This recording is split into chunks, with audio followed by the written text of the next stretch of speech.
I'm sure glad you're on, Tom, because before Peter gets on, I'm going to I wanted you to talk about your experience, and all I know about is the Koreans, and I believe when they came to Canada, and your involvement with them, and any other, minor hockey involvement, uh, developmental involvement you've had. Can you talk a bit about your Korean experience? How did that come about? The Korean was it was in the early 90s and I was assistant coach for UFC. But anyway, I was just going to Father Bauer Arena to play on that rink that's attached to it, Norma Bush, I think it is. There's all these guys milling around the ice there, and we'd played the Japanese national team, University of Calgary, the year before. So I asked this guy standing there, I said, "Is that a Japanese team?" He says, "No, it's a Korean team." I said, "Why aren't they doing anything?"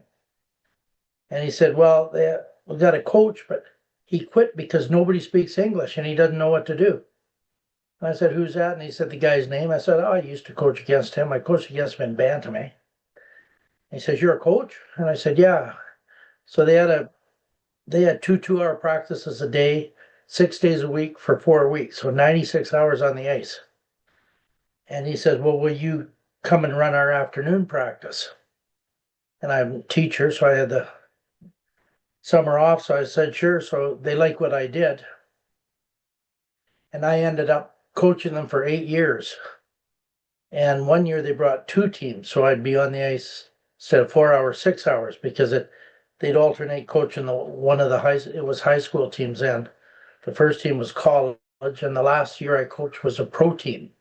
But we beat UFC 2 out of 3, the pro team.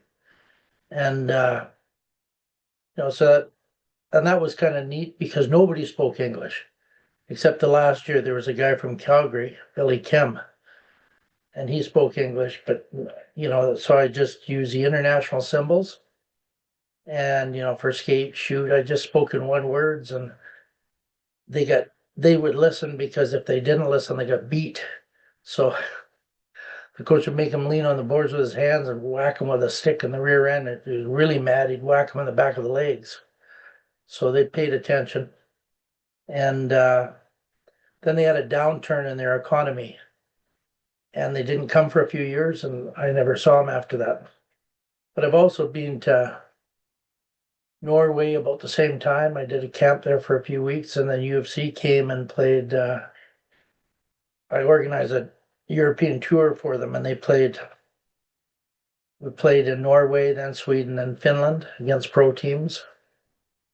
And I've done a couple of in Austria, in Zeltweg and Linz, Austria camps, and Guadalajara, Mexico, and LA, and 8 different states.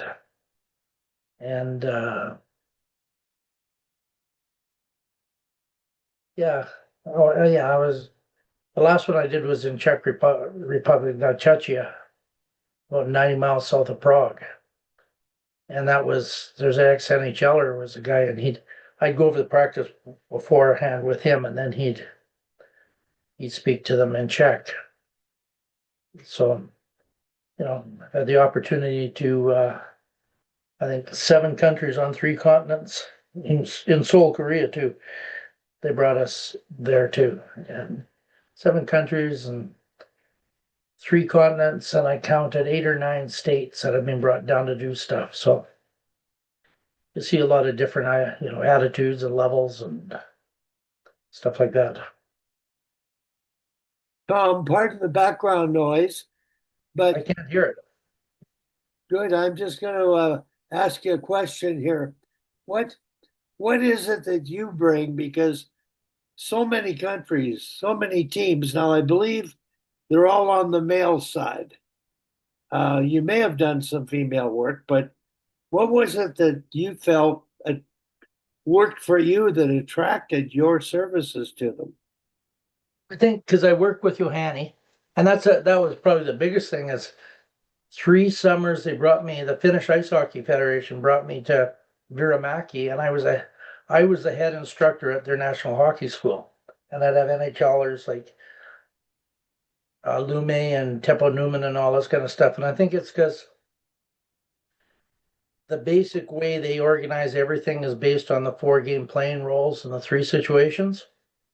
And then you're teaching the total game. You're not just like the kids now are getting all this individual offensive skill, but it does, it doesn't teach you how to play hockey.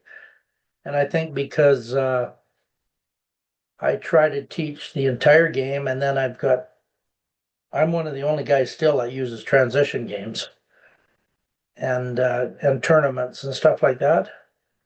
So I think my practices, if you've seen them, they're quite different than other practices generally. And I think that so they're getting something different with me than they would, just doing it on their own. So that's what I think the difference is. I can't hear you now. I'm just making a call to Peter. He was going to join us because I'm not sure whether this is his first foray into working with another country. Uh, but what we've done and you've done in particular is a number of years ago. And the game has advanced, it's expanded to so many countries. And our good friend Dean Holden, he is probably more connected with the International Ice Hockey Federation and the formal guidance of the growth of hockey around the world.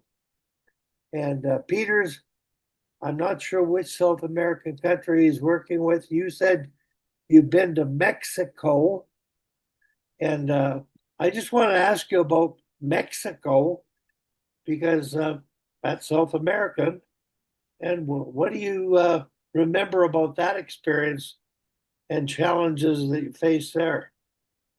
I was in Guadalajara, and this coach, I can't remember how but he contacted me to go there. And Carlos Magura, I think it's anyway, he had a goaltender and a defenseman's son, and they're both pretty good. And they both ended up with a youth playing for the Mexican youth team. But they took Jim and I down there, and there's 29 kids in the total association, and I think they'd made a grocery store into a rink. I don't know exactly what it was, but the roof wasn't very high, and you know, you got Peter on the line there.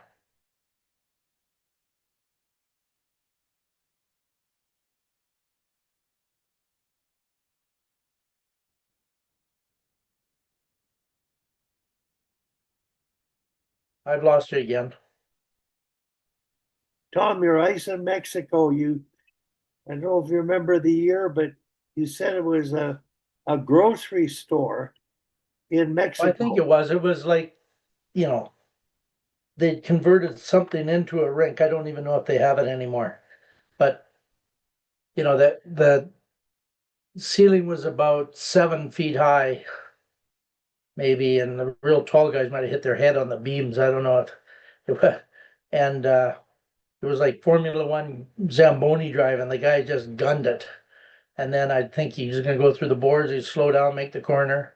Took him about 5 minutes to do the ice. But there are 29 kids, and of course nobody spoke English there either. So it's kind of translate from my experience with other places. And we practiced for what was it, 2.5 hours or something, 8 in the morning.